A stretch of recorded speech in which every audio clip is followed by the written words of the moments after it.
Greens were riding high in the polls. Labour was wrestling with leadership issues, but now the roles are reversed. What is this latest development going to mean for the Labour-Green efforts to unseat National at the election in September?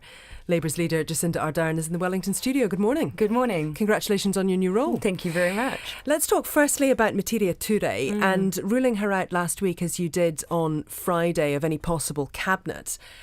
Looking back on that now, was that decision the spark that has set off this chaos in the Green Party? Oh, look, regardless, it was a decision that I had to make. And I think anyone would expect, had we been in the position of being in a government already, and if I were Prime Minister, it was a decision that I would have had to have made. And so that's why I felt like it was only fair that I give my perspective on it if asked.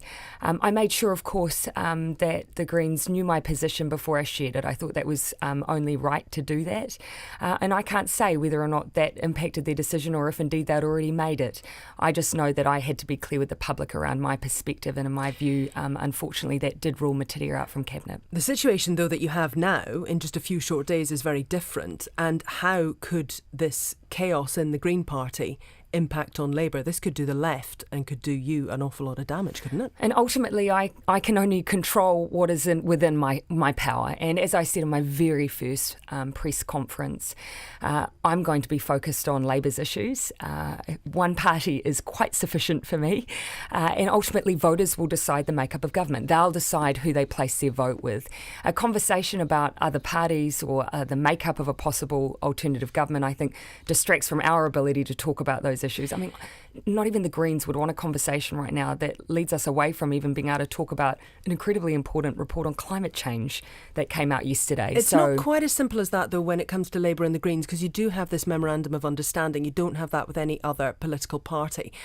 So does that mean that the MOU, considering what's now going on, needs to be reviewed? My view on the MOU is very simple. It was an acknowledgement that if after the election voters put both parties in a position to potentially form a government, that was what we would do.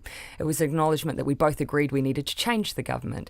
And beyond that, we've absolutely maintained our independence, our ability to campaign independently. We are two separate parties. So in my mind, the MOU is party to party. It's not about individuals.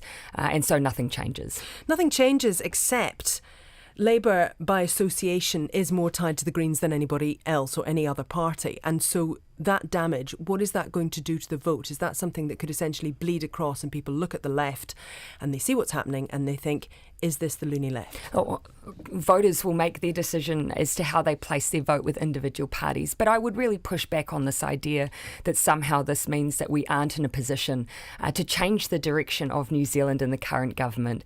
When you look around at all of the political parties currently, each of us has carried our own issues in the last week. National, I don't think, would be comfortable where they are answering questions about Todd Barclay.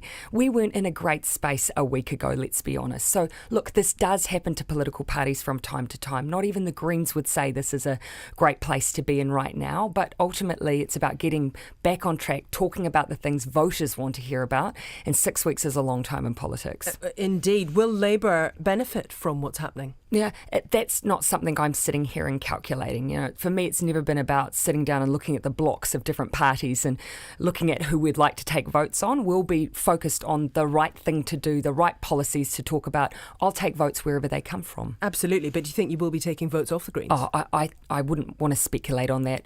Only time will tell. Voters need to make their own decisions.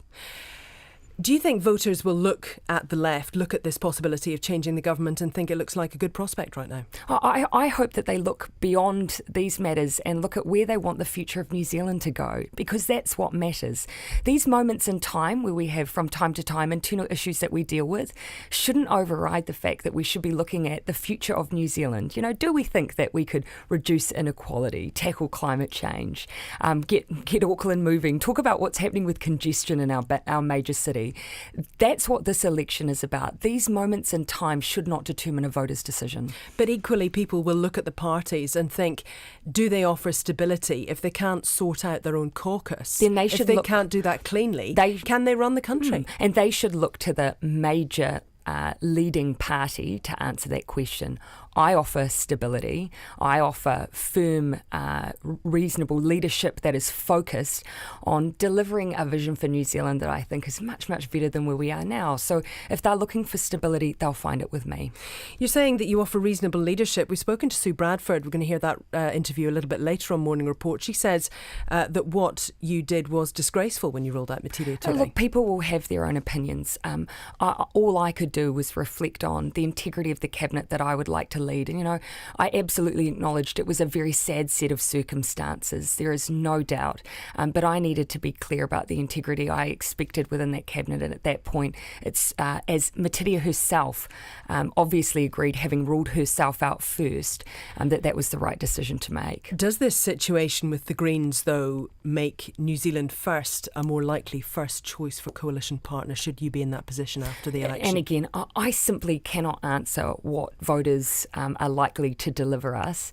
But the statement and point that I would like to make is that in determining who governs, it will be where the majority of votes fall across those parties, and we will be looking for the strongest vote possible to be the lead in a strong alternative government. Appreciate your time this morning. Thank you very much for coming in. Labour's leader Jacinda Ardern there. It's now 17 minutes to 8.